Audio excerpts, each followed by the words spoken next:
السلام علیکم ورحمۃ اللہ وبرکاتہ۔ سیدنا کریم صلی اللہ تعالی علیہ وآلہ وسلم۔ فرض علوم کورس میں رمضان کے دنوں میں رمضان کے مسائل چل رہے تھے۔ اس سے پہلے ہم نے یہ بیان کیا تھا کہ جن چیزوں سے روزہ نہیں ٹوٹتا، اب یہ چیزیں بیان کی جائیں گی جن چیزوں کے ساتھ روزہ ٹوٹ جاتا ہے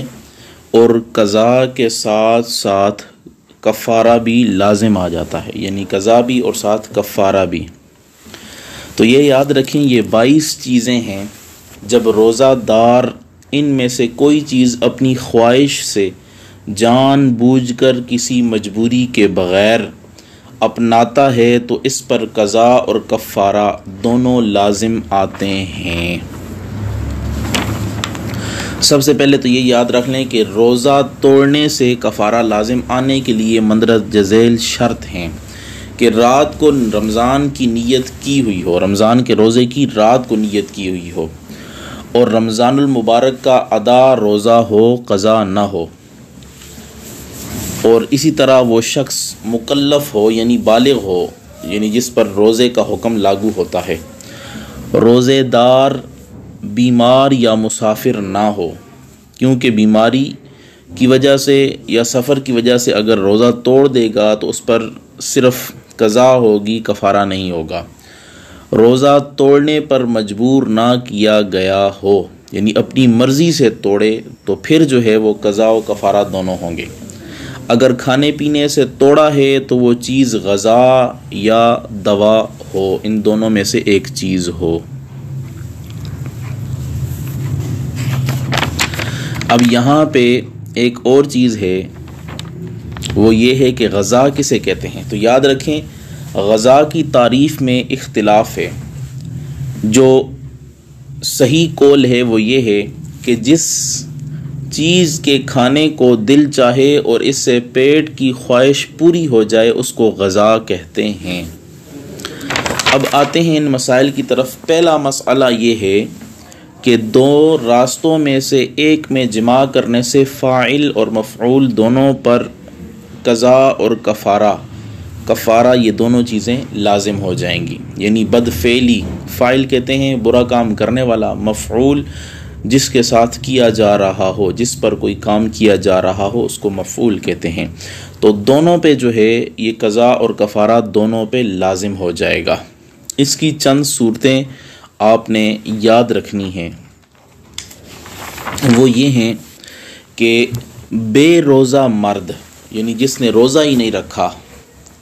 رمضان کے دنوں میں اس نے روزہ نہیں رکھا، اگر دن کو اپنی عورت کے ساتھ جمع کر لیتا ہے اور اس عورت کا روزہ ہے تو عورت پر قضا و کفارہ دونوں لازم آئیں گے اور مرد پر صرف قضا ہوگی۔ دوسری صورت یہ ہے کہ روزہ دار مرد اس عورت کے ساتھ جمع کرتا ہے یا بیوی کے ساتھ جمع کرتا ہے جس نے روزہ نہیں رکھا ہوا، تو مرد پر قضا اور کفارہ دونوں واجب ہو جائیں گے اور عورت پر صرف قضا واجب ہوگی۔ تیسری صورت یہ ہے کہ اگر عورت کو مجبور کیا جاتا ہے تو اب صرف مرد پہ روزہ واجب ہوگا، عورت پر نہیں، یعنی مرد پہ قضا اور کفارہ دونوں ہوں گے اور عورت پر صرف قضا ہوگی۔ اور اگر مرد کو مجبور کیا گیا، اس کے گن پٹی پر جو ہے وہ پستول وغیرہ رکھا گیا کہ اگر ایسا کام نہیں کرے گا تو تمہیں جو ہے وہ گولی سے اڑا دیا جائے گا، اب اس نے کیا اور عورت نے جو ہے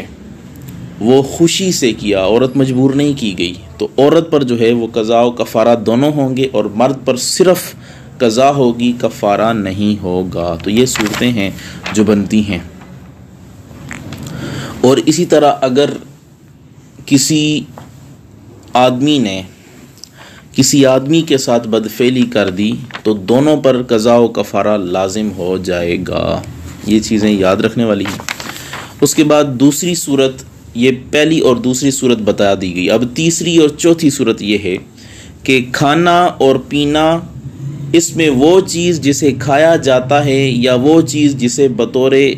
دوا استعمال کیا جاتا ہے، یہ دونوں برابر ہیں۔ تو غذا کی تعریف میں نے بتا دی ہے کہ جس چیز کو کھانے کا دل چاہے اور اس سے پیٹ کی خواہش پوری ہو جائے اسے غذا کہتے ہیں۔ اب یہاں پہ یہ بھی یاد رکھیں کہ اگر کسی آدمی کو بے حد پیاس لگی اور جان کا خوف تھا اور اس نے روزہ توڑ دیا پانی پی کر، تو صرف قضا واجب ہوگی، کفارہ واجب نہیں ہوگا۔ اور دوسری صورت یہ ہے کہ بیمار ہو گیا کہ بیماری کی وجہ سے جان جانے کا خوف تھا، اس نے روزہ توڑ دیا، تو صرف قضا ہوگی، کفارہ نہیں ہوگا۔ تیسری صورت، اگر اس نے اتنا زیادہ کام کیا، اپنے آپ کو تھکا لیا کہ اب بھوک اور پیاس کی شدت محسوس ہوئی کہ وہ برداشت سے باہر ہو گئی، تو اب اگر اس نے روزہ توڑ دیا تو اب قضا اور کفارہ دونوں واجب ہوں گے اور گناہگار بھی ہوگا۔ اور تیسری چوتھی صورت یہ ہے کہ اس نے اپنے آپ کو زخمی کر دیا یا چھت سے گرا دیا یا کوئی ایسا کام کیا کہ جس کی وجہ سے اسے شدید پیاس لگی اور شدید بھوک لگی،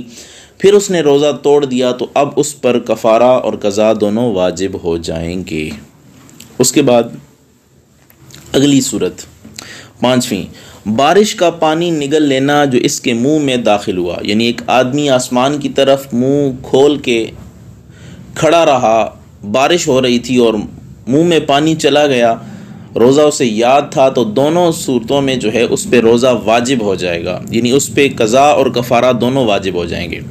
اس کے بعد ایک مسئلہ اور ہی ہے کہ آنسو یا پسینہ بلا اختیار جو ہے وہ منہ میں ٹپک گئے، چلا گیا اور اس نے نگل لیا اسے، تو یہ روزہ نہیں ٹوٹے گا۔ اور اگر اس نے جان بوجھ کر ایسا کیا تو پھر جو ہے وہ روزہ ٹوٹ جائے گا۔ اس کے بعد اگلا مسئلہ یہ ہے کہ کچا گوشت کھانا، البتہ اس میں کیڑے پڑ چکے ہیں تو کفارہ لازم نہیں ہوگا۔ اگر کچا گوشت کسی نے کھا لیا یا پکا کر کھایا، چاہے وہ حرام تھا یا حلال تھا، کھانے کی وجہ سے اس پہ قضا اور کفارہ دونوں لازم ہو جائیں گے۔ اور اگر گوشت میں کیڑے نہیں پڑے ہوئے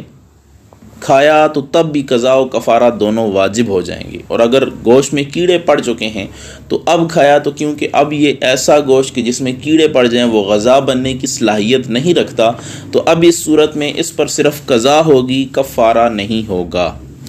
اگلا مسئلہ 7، چربی کھانا۔ یہ بات فقی ابو اللیث سمرقندی رحمۃ اللہ علیہ کے نزدیک مختار ہے، یعنی اگر کسی نے چربی کھا لی تو اس صورت میں بھی اس پہ قضا اور کفارہ جو ہے وہ دونوں واجب ہو جائیں گے۔ اگرچہ چربی خشک ہو تو کفارہ لازم آئے گا، اس پر سبھی کا اتفاق ہے۔ اس کے بعد مسئلہ نمبر 8 اور 9، خشک کیا ہوا گوشت بالاتفاق اور گندم کا دانہ، یعنی کسی نے قربانی کا گوشت یا کوئی گوشت خشک کر لیا، اس کو کھایا یا دانہ لیا، اس کو چبایا اور وہ حلق سے نیچے اتر گیا، تو دونوں صورتوں میں قضا اور کفارہ اس پہ لازم ہو جائے گا۔ صورت نمبر 10، گندم کو دانتوں سے توڑنا۔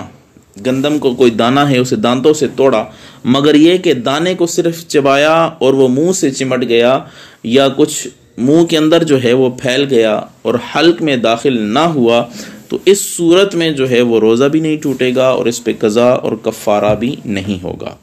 ہاں اگر حلق میں اس کا ذائقہ محسوس کیا یا وہ حلق میں چلا گیا تو اب جو ہے اس پر یہ دونوں چیزیں واجب ہو جائیں گی۔ یہ مسئلہ نمبر 11 اور 12، گندم کا دانہ یا تل کا دانہ یا اس کی مثل منہ کے باہر سے لے کر نگل لینا، یہ مختار مذہب کے مطابق اس پہ دونوں چیزیں واجب ہو جائیں گی، یعنی قضا بھی کرنی ہوگی اور بعد میں اس کا کفارہ بھی دینا ہوگا۔ اس کے بعد تیسرا مسئلہ یہ ہے کہ ارمنی مٹی کھانا مطلقاً اور غیر ارمنی مٹی مثلاً طفل مٹی وغیرہ کھانا اگر عادت ہو تو ان دونوں صورتوں میں اس پہ کفارہ واجب ہو جائے گا، کیونکہ یہ ارمنی مٹی یا ملتانی مٹی اسے بطور دوا یا غذا استعمال کرتی ہیں اکثر خواتین، تو اگر کوئی شوق سے کھائے گی اور اس کی عادت ہے تو اس پہ قضا اور کفارہ دونوں لازم آ جائیں گی۔ اور اگر کسی نے عام مٹی کھا لی، اس کی عادت نہیں تھی، تو صرف قضا ہوگی، کفارہ نہیں ہوگا۔ اگر اس کی عام مٹی کھانے کی بھی عادت ہے تو پھر اس صورت میں اس پہ قضا بھی واجب ہو جائے گی اور کفارہ بھی لازم آ جائے گا۔ اس کے بعد مسئلہ نمبر 14، 15 اور 16، مختار مذہب کے مطابق تھوڑا نمک کھانا، کیونکہ کسی نے اگر تھوڑا سا نمک کھایا تو یہ غذا بننے کی صلاحیت رکھتا ہے، اس پر روزے کی قضا اور کفارہ دونوں واجب ہو جائیں گے۔ اور اگر زیادہ نمک کھا لیا تو کیونکہ زیادہ نمک کی طرف رغبت نہ ہونے کی وجہ سے نہ وہ غذا ہے اور نہ دوا ہے، تو اس وجہ سے اس پہ جو ہے روزہ تو ٹوٹ جائے گا لیکن کفارہ لازم نہیں آئے گا۔ اپنی بیوی یا دوست کا تھوک نگل لینا ان کے غیر کا نہیں، کیونکہ بیوی یا دوست کے تھوک میں جو ہے وہ غذا یا اس طرح کی صلاحیت ہوتی ہے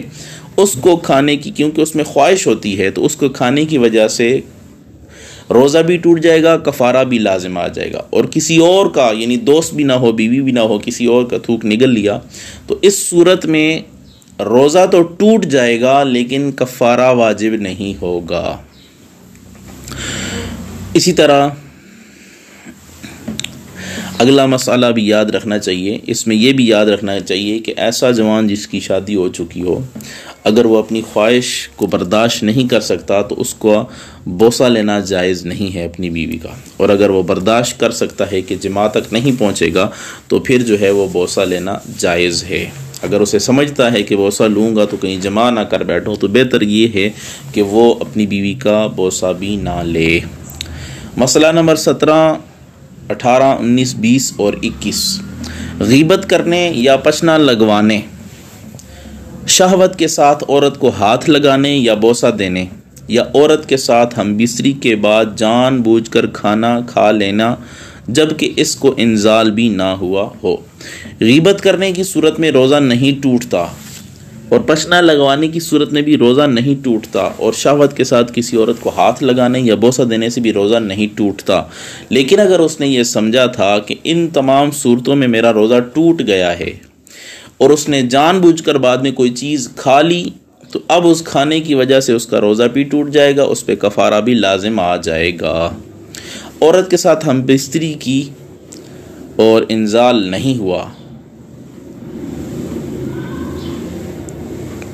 تو تب بھی اس پر جو ہے وہ یہ دونوں چیزیں جو ہے وہ واجب آ جائیں گی، کفارہ بھی اور قضا بھی، کیونکہ روزہ ٹوٹ جائے گا۔ مونچھوں کو تیل لگانے کے بعد یہ خیال کرتے ہوئے کہ روزہ ٹوٹ گیا ہے، کھانا کھا لیا، البتہ یہ کسی فقیہ نے فتویٰ دیا ہو یا اس نے حدیث سنی لیکن اپنے مذہب کے مطابق اس کے مفہوم کو نہ سمجھا، اگر اس کا مفہوم و مراد سمجھا تو قضا اور کفارات دونوں واجب ہوں گے، اور اگر مفہوم غلط اس نے سمجھا تھا تو صرف قضا واجب ہوگی، کفارہ واجب نہیں ہوگا۔ جس طرح اس نے حدیث سنی کہ پچنا لگانے اور لگوانے کا جو ہے وہ روزہ ٹوٹ جاتا ہے اور غلط اس نے مطلب سمجھا، تو اس صورت میں اس نے بعد میں کوئی کھا پی لیا تو صرف جو ہے وہ روزے کی قضا ہوگی، اب کفارہ نہیں ہوگا۔ وہ عورت جس نے کسی ایسے شخص کی اطاعت کی جس کو جماع پر مجبور کیا گیا تھا، تو اب اس صورت میں عورت اگر خوشی خوشی اس نے ایسا یہ کام کیا تو اس پر قضا اور کفارات دونوں واجب ہو جائیں گے، اور اگر عورت کو مجبور کیا گیا تھا تو پھر اس پہ صرف روزے کی قضا ہوگی، کفارہ نہیں ہوگا۔ یہ 22 مسئلے تھے جو ہم نے بیان کیے ہیں۔ اس کے بعد کفارہ اور جو چیز اس کو ذمے سے ساقط کر دیتی ہے، یعنی کفارہ جن چیزوں سے ساقط ہو جاتا ہے، اسی دن یعنی جس دن آدمی نے روزہ توڑا ہے، جس دن روزہ جان بوجھ کر توڑا، اسی دن بعد میں کوئی ایسا عذر پیدا ہو گیا جس سے روزہ چھوڑنا ناجائز ہو جاتا ہے، یا روزہ چھوڑنا بلکہ جائز ہو جاتا ہے، مثلا حیض، نفاس یا بیماری، تو اب کفارہ ساقط ہو جائے گا۔ اس کی وجہ یہ ہے کہ دن کے اول میں روزہ رکھنا ضروری تھا جسے توڑا گیا، اور پچھلے حصے میں عذر لاحق ہونے کی وجہ سے چھوڑنا جائز تھا۔ اب یہ نہیں ہو سکتا کہ آدھے دن کا روزہ ضروری ہو اور آدھے کا غیر ضروری، تو اس طرح پہلے حصے کا وجوب مشتبہ ہو گیا، لہذا کفارہ ساقط ہو جائے گا۔ تو اسی دن یعنی جس دن روزہ توڑا تھا، حیض، نفاس عورت کو یا ایسی بیماری کے پیدا ہو جانے سے جس سے روزہ چھوڑنا جائز ہوتا ہے، یہ کفارہ ساقط ہو جاتا ہے۔ اس آدمی سے ساکت نہیں ہوتا جس کو کفارہ لازم ہونے کے بعد زبردستی سفر پر لے جایا گیا ہو، یہ ظاہر روایت کے مطابق ہے۔ یعنی کہ ایک آدمی نے جان بوجھ کر روزہ توڑ دیا، اب اس پر روزے کی قضا اور کفارہ دونوں واجب ہو گئے ہیں۔ اب کسی نے اس کو زبردستی سفر پہ کوئی لے گیا یا وہ خود زبردستی سفر پہ چلا گیا کہ چلو کفارے سے بچ جاؤں گا، تو وہ کفارے سے نہیں بچے گا، اس پہ کفارہ بھی ادا کرنا ہوگا۔ کفارہ کیا ہے اس کا بھی اب سماعت فرما لیں۔ کفارہ ایک غلام یا لونڈی آزاد کرنا، اگرچہ وہ مومن نہ ہو، اور اگر اس سے عاجز ہو تو مسلسل 2 مہینے کے روزے رکھے جن کے دوران عید اور ایام تشریق نہ ہوں۔ کیونکہ آج کل غلام کا دور ختم ہو گیا ہے، تو 2 ماہ کے مسلسل روزے رکھے گا جن میں عید اور ایام تشریق نہ ہوں۔ اور اگر اتنا بوڑھا ہو چکا ہے کہ روزہ رکھنے کی طاقت نہ ہو تو پھر 60 مسکینوں کو کھانا کھلائے، صبح و شام سیر کر کر کھلائے، یا 2 صبح یا 2 شام،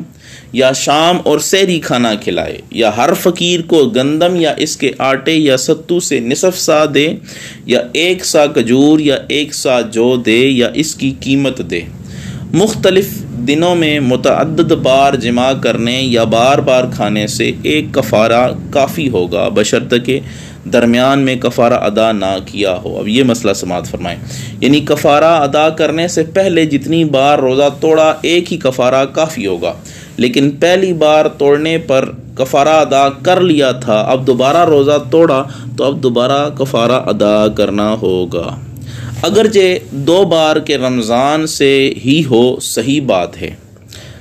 اگر درمیان میں کفارہ آ گیا تو ظاہر روایت کے مطابق ایک کفارہ کافی نہ ہوگا۔ یہ مسئلہ سمجھیں، اگر یعنی پورا سال گزر گیا اور پچھلے رمضان کا کفارہ ادا نہیں کیا، اب دوسرے رمضان میں بھی 1 یا کئی روزے توڑے، تو عید کے بعد جو کفارہ ادا کرے گا وہ دونوں سالوں کے رمضان سے ادا ہو جائے گا، یعنی دونوں سالوں کے رمضان کے جو کفارہ ہیں وہ ادا ہو جائے گا، لیکن جتنے روزے چھوڑے تھے اتنے ان کی قضا بھی کرنی ہوگی۔ یہ مسائل تھے، اس کے بعد انشاءاللہ اگلی فصل میں وہ مسائل بیان کیے جائیں گے کہ جن سے صرف روزہ ٹوٹتا ہے، کفارہ واجب نہیں آتا۔ السلام علیکم ورحمۃ اللہ وبرکاتہ۔